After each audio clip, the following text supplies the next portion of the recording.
Very good morning, everyone. Students, you please open your notebooks. Today we will revise objectives of all the lessons. ठीक है, जितने भी lesson है PT1, PT2, उनके short answers जो है, वन वर्ड आंसर है, ब्लैंक्स हो सकता है, ट्रू फॉल्स हो सकता है, नेम इट हो सकता है, तो वो हम आज सारे रिवाइज करेंगे chapter wise. Is it clear? So starting from the chapter of back exercise वाले क्वेश्चन कर लेते हैं. सॉरी, पीछे से कर लेते हैं. लेसन 16 है ना. So start from lesson 16. The very first question is what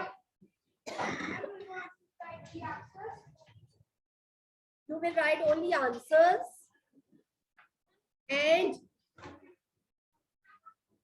students will come and write on the board also.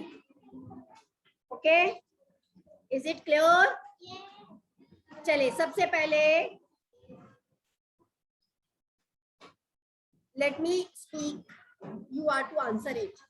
ऊपर आप लिख लो.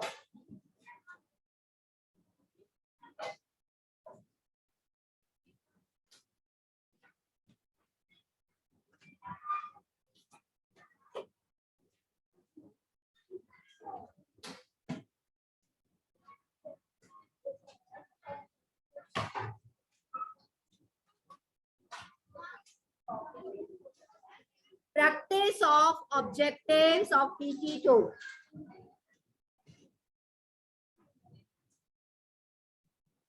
So first of all, I will ask you what should be the answer. You please raise your hand, and students sitting at home, they will use chat box. Through chat box, they will answer. Okay?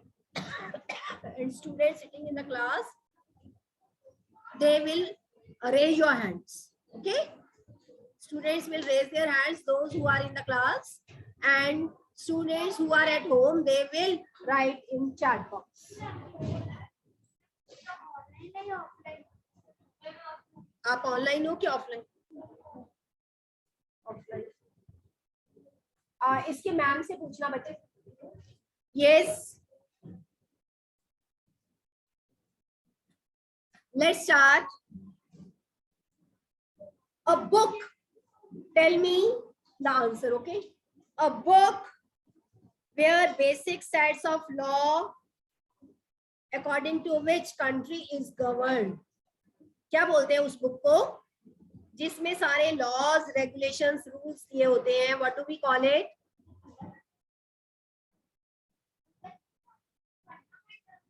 Book. Book जिसमें fundamental rights और वो दिए हुए हैं, duties, goals. हाँ जी,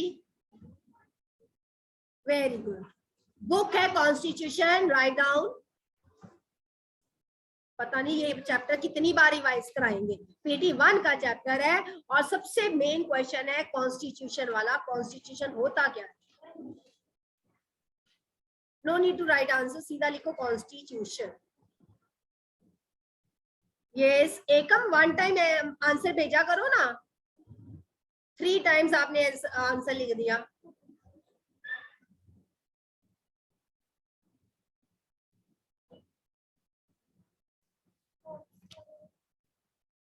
constitution spelling गलत है.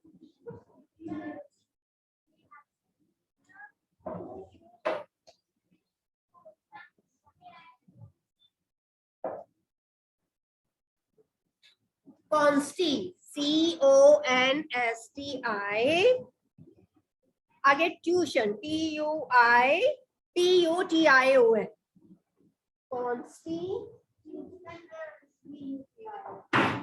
Constitution. Is it clear? Yes.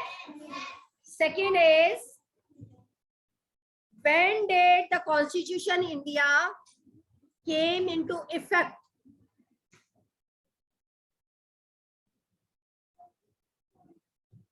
आके लिखो बोर्ड पे.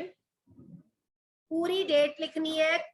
कौन सी डेट को हमारा कॉन्स्टिट्यूशन इम्प्लीमेंट हुआ था? नंबर 2 डाल के लिखो।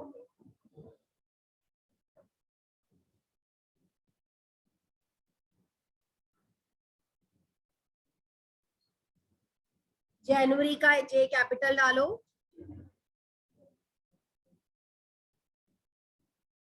और ईयर भी लिखो ना।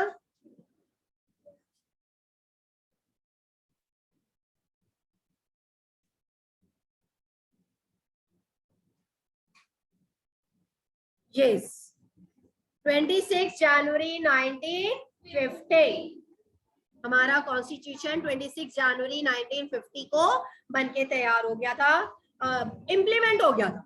तैयार तो पहले ही हो गया था, in the month of November it was ready, but it was implemented from 26 January to 1950. Okay, next है duties mentioned in the constitution are called, yes, write down, duties mentioned in the constitution of India are called fundamental duties. Fundamental duties आप बता सकते हो 2-3? चलो पहले आप तो लिखो फंडामेंटल ड्यूटीज। कौन सी फंडामेंटल ड्यूटीज है? यस बोलो। Remove your mask and then speak.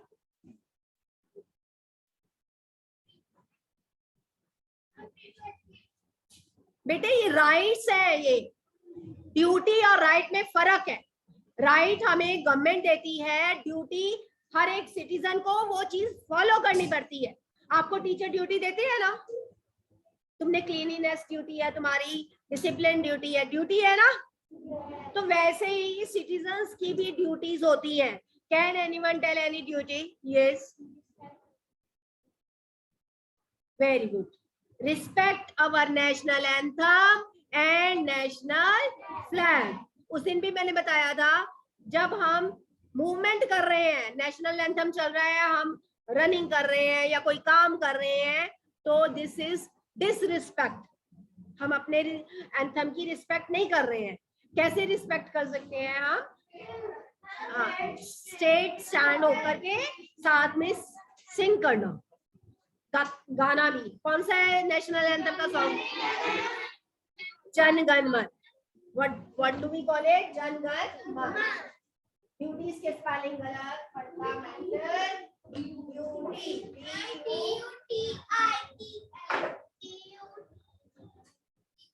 इसलिए आसान स्पेलिंग नहीं आ रहे। ड्यूटीज। नेक्स्ट इज,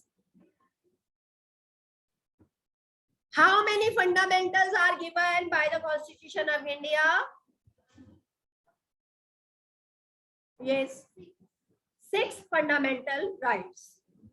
ठीक है, कितने हैं? इसको भी लर्न करने के लिए मैं आपको एक निमोनिक बताती हूँ। EE, right to equality, right against exploitation, 2 ही हो गए। Right to equality, right against exploitation, 2 F। Right to freedom, right to freedom of religion. एक हमें फ्रीडम मिली हुई है। फ्रीडम में 2 तरह की फ्रीडम है, एक राइट टू एजुकेशन, एक right to speech. Is that clear?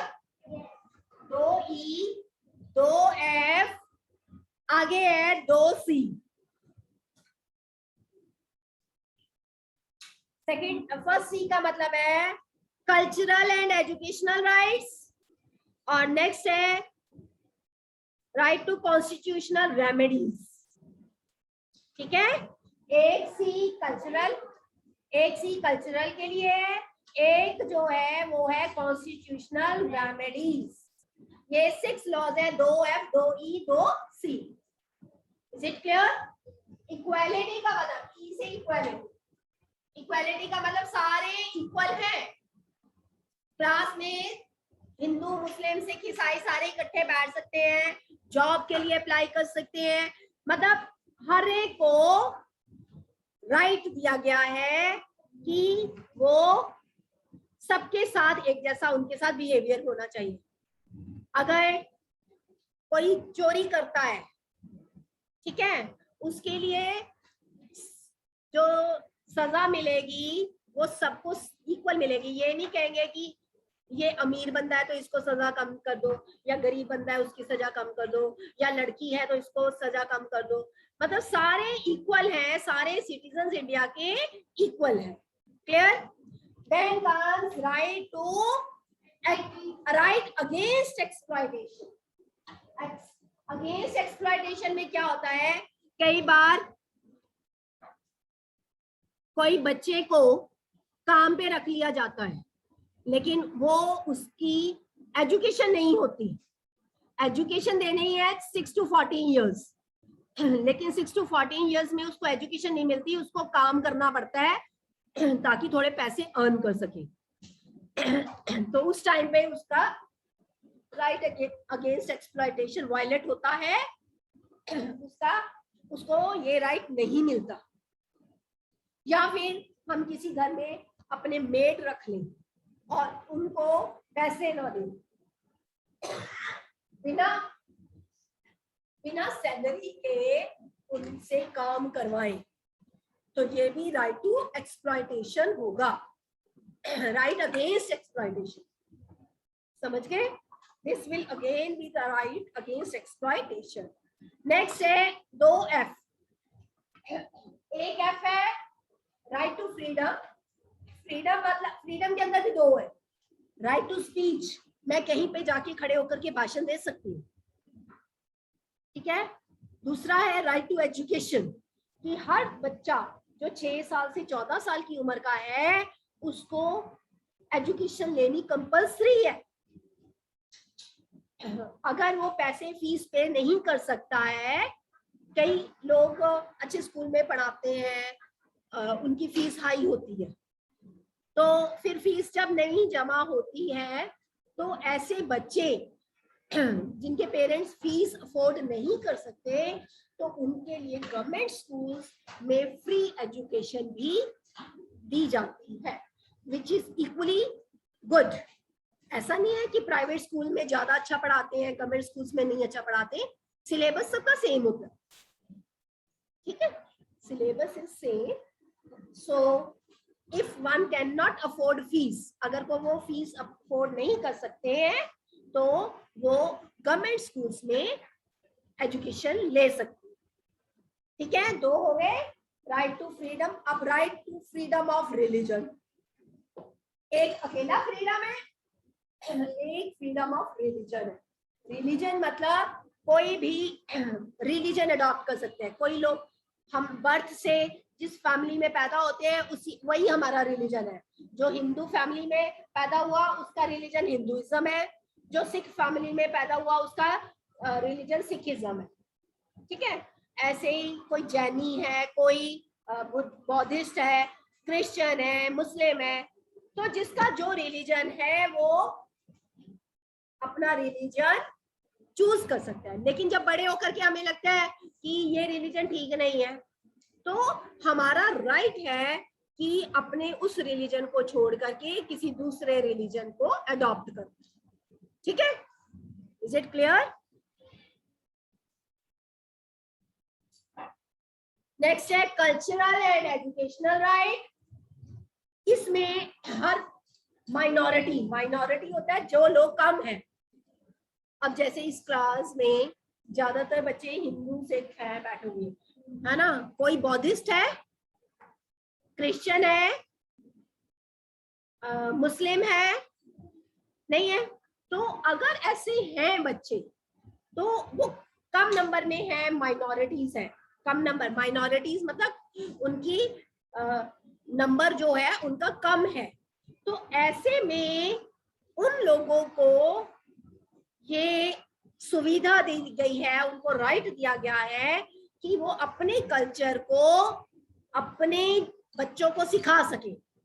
अब जैसे सिख फैमिलीज में उनको पाठ करना सिखाते हैं, हिंदू फैमिली में आरती करना सिखाते हैं, तो वो अपने कल्चर को चला सकते हैं, अपने बच्चों में इम्पार्ट कर सकते हैं। ये नहीं कि सिर्फ दूसरे कल्चर को ही अडॉप्ट करें, तो अपने कल्चर में वो अपने स्कूल भी बना सकते हैं।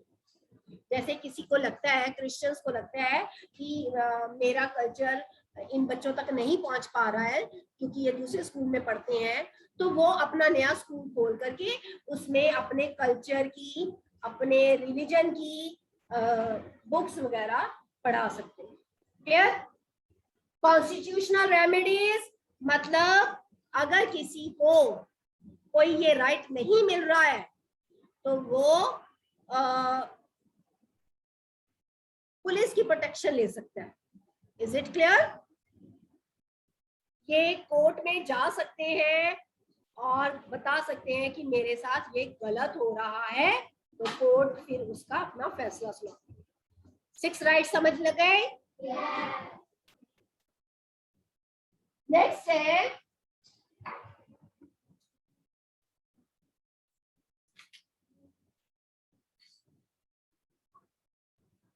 ओके, आप बताओ, फ्रीडम ऑफ कंजर्विंग कल्चर, ये कौन सा राइट होएगा? कंजर्विंग करना, कंजर्व करना मतलब बचाना, सेव करना। इन्हीं में से 6 में से एक है। हाँ, आपको राइट बताना है। ये 6 राइट्स है, तो 6 राइट में से अपने कल्चर को बचाना, ये कौन से राइट में आएगा?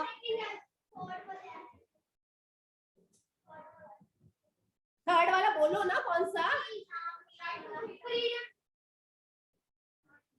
Cultural and educational right. अभी मैंने बताया अपने रिलीजन को, अपने कल्चर को आगे बढ़ाने के लिए वो अपने स्कूल खोल सकते हैं। So this will be freedom of conserving culture. समझ गए? सामने पता चल रहा है, देखो जरा, कल्चरल एंड एजुकेशनल राइट, ये राइट का नाम है, कल्चरल एंड एजुकेशन राइट। इसमें क्या कर सकते हैं? अपने कल्चर को कंजर्व कर सकते हैं। ठीक है, चले नेक्स्ट है इक्वालिटी बिफोर लॉ। लॉ के हिसाब से सब इक्वल हैं, ये कौन सा फंडामेंटल राइट हुआ? इन्हीं में से 6 में से very good, right to equality. कौन सा ये हुआ?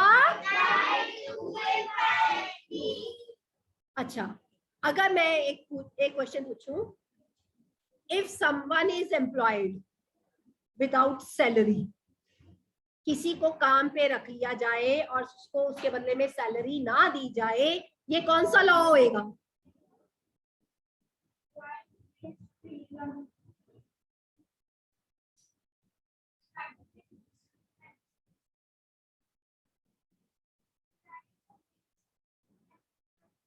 Right against exploitation. एक्सप्लॉयटेशन मतलब कि उसको काम करवा लिया, सैलरी नहीं दी, या छोटे बच्चों से काम करवा लिया और उसके बदले में उनको कम पैसे दिए, है ना? इसको कहते हैं right against exploitation.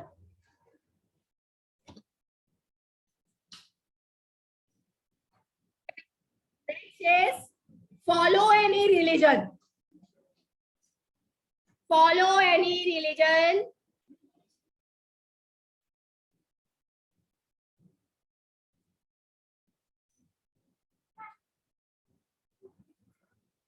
Freedom of religion. एक बार दोबारा से सुनो, right to equality, right against exploitation.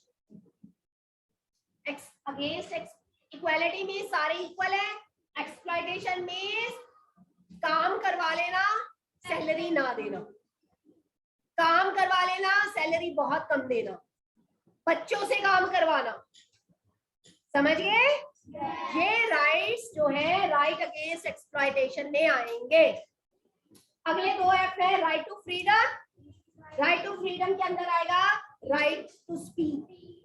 कहीं पे भी हम खड़े होकर के भाषण दे सकते हैं, कोई हमें उसके लिए अरेस्ट नहीं करेगा, ठीक है। अपनी बात हम बता सकते हैं, चाहे वो गवर्नमेंट के अगेंस्ट भी हो। तो ये है राइट टू फ्रीडम। इसमें स्पीच किया जाता है, एजुकेशन किया जाता है, सारे बच्चों को फ्री है एजुकेशन लेने के लिए, ये उसका राइट है। अगर कोई 7 साल का 10 साल का बच्चा कहता है कि मैंने काम नहीं करना, मैंने स्कूल पढ़ने जाना है, तो वो जा सकता है। चाहे उसके पेरेंट्स कहेंगे नहीं तू काम कर, तो वो पुलिस प्रोटेक्शन लेकर के भी कहेगा नहीं मैंने पढ़ना है, मेरे पेरेंट्स मुझे पढ़ने नहीं दे रहे हैं, तो पुलिस जो है कोर्ट में मतलब इस चीज को पेरेंट्स को मना करेगी कि आपका ये राइट नहीं है, बच्चे को पढ़ना है तो वो पढ़ेगा, ठीक है। Is it clear? नेक्स्ट है right to freedom of religion, कोई भी रिलीजन अडॉप्ट कर लो। आगे है compulsory education for children between 6 to 14 years, right to education, ठीक है। Is it clear? चलिए अब नेक्स्ट है, नेक्स्ट चैप्टर मैं करवा रही हूँ 11th चैप्टर, उसमें से बैक एक्सरसाइज में से पूछते हैं।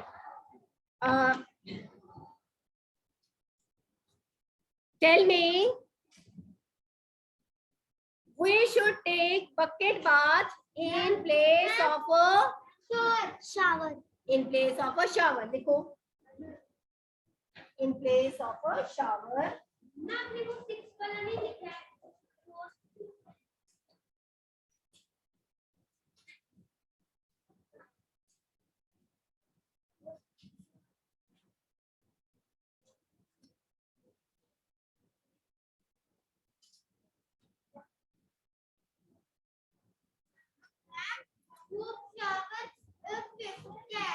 चलो कोई बात।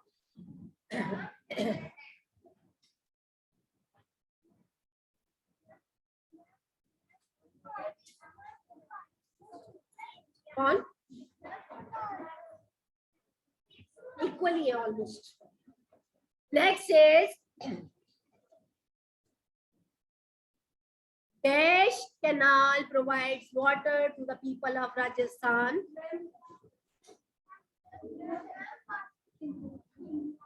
देखो आगे, what's your name?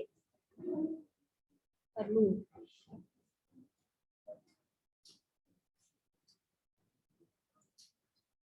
What's your name बच्चे? कनन? रोल नंबर क्या तुम्हारा?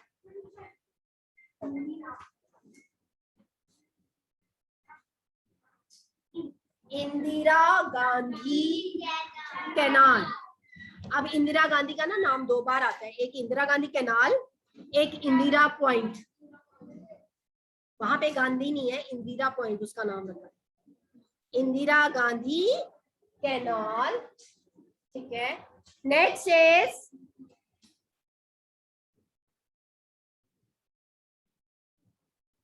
Dash rivers have water throughout the year. Arishi, Arvind, आके लिखो। इतनी बार बता चुके हैं बेटे, कौन से रिवर्स हैं जिसमें सारा साल पानी रहता है? That is perennial. गौरिका आपका रॉन्ग है बच्चे, पेरिनियल रिवर जो है उनमें सारा साल पानी रहता है। चलिए नेक्स्ट है largest dam.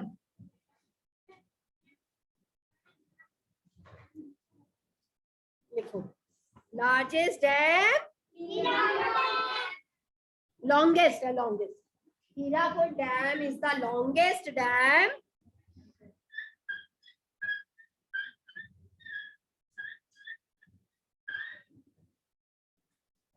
Okay.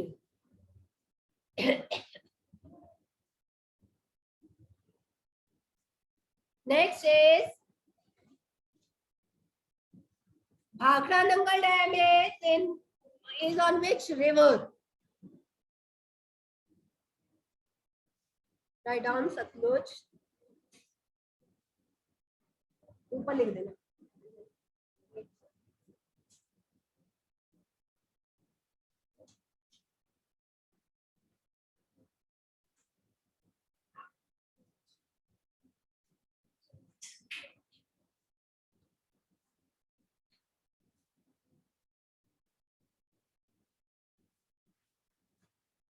Satluj. Okay. Next is which river? Which dam is built on Krishna River? Krishna river के ऊपर कौन सा गंगा रिवर है कि डैम है? मैंने डैम की बात करी है.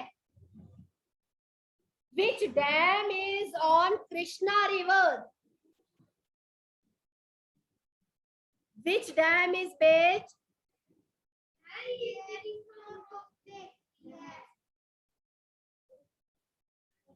कृष्णा रिवर के ऊपर है नागार्जुन सागर डैम. कौन सा है? ये सिर्फ बैक एक्सरसाइज हो रही है. मैथ्स का कॉलम में दिया हुआ है ये सारा, और वो ब्लैंक्स की फॉर्म में भी पूछा जा सकता है. अभी जैसे मैं पूछ रही हूँ, Nagarjuna Sagar dam is built on Krishna river. Is it clear? आपने सिर्फ ब्लैंक ब्लैंक नहीं याद करने. हो सकता है यहाँ पे ब्लैंक हो perennial rivers have water throughout the year. तो आपकी बुक में ऐसे है dash rivers have water throughout the year, तो आपने पेरिनियल लिख दिया. पर क्वेश्चन पेपर में ऐसे भी आ सकता है perennial rivers have dash water throughout the year. ठीक है, उल्टा पुल्टा करके भी आ सकता है. ट्रू फॉल्स को ब्लैंक्स में पूछा जा सकता है, मैच द कॉलम को ब्लैंक्स में पूछा जा सकता है, मैच द कॉलम को ट्रू फॉल्स के फॉर्म में पूछा जा सकता है. तो अंडरस्टैंड द स्टेटमेंट, पूरी स्टेटमेंट को अंडरस्टैंड करना है. Is it clear? चले नेक्स्ट है सॉइल वाला. विच soil is good for growing cotton? Last, black soil. What is the other name of black soil?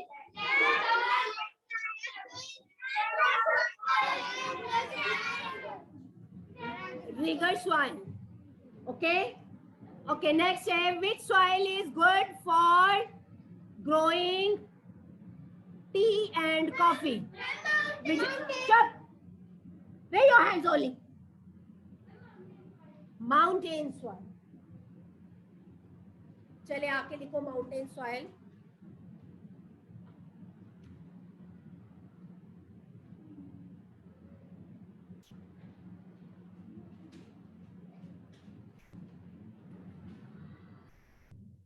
Next is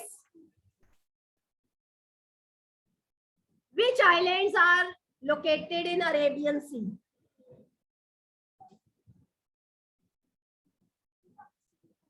Lakshadweep islands. Good, sit down. रहने दो, अब लिखते नहीं है क्योंकि टाइम कम हो गया, बेल होने वाली है. Next is Nepal is in which direction? India के किस डायरेक्शन में नेपाल है? नॉर्थ. इंडिया के नॉर्थ में है. Okay. Which state is in Malabar coast? State, कौन सी स्टेट मालाबार कोस्ट को टच करती है? हाँ जी, गोवा तक तो कोंकण है. केरला. केरला जो है वो मालाबार कोस्ट में आता है, और गोवा जो है वो Konkan coast. Clear? Gujarat Gujarat coast में. समझ गए? कोंकण कोस्ट जो है वो गोवा तक है, तभी वहां पे कोंकणी लैंग्वेज बोली जाती है. चलिए next is to show blue color on the map. Which landform is shown with blue color? Water bodies. Water bodies को blue color से दिखाते हैं. And brown color is used for which landform? Mountains. और green color? Plains. Green color? Brown color होता है plateau पे. Yes. Next is, which is the largest desert of the world? Desert of the world. Sahara Desert. जैसे हाँ जी, Greenland largest island है, सहारा largest desert. समझ गए? Mount Everest largest mountain peak है. Kanchenjunga India की है, वर्ल्ड की पूछ रही हूं मैं, ध्यान से सुना करो. स्मॉलेस्ट माउंटेन पीक कौन सी है? हाँ सुटरबुर्ग. ये कहाँ पे है?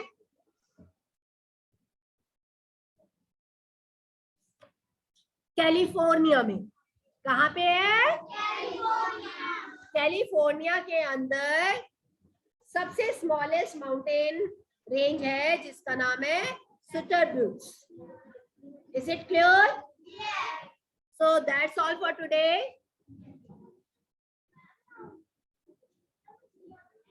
नहीं, Mount Everest is in Nepal. Students sitting at home, do you have any doubt?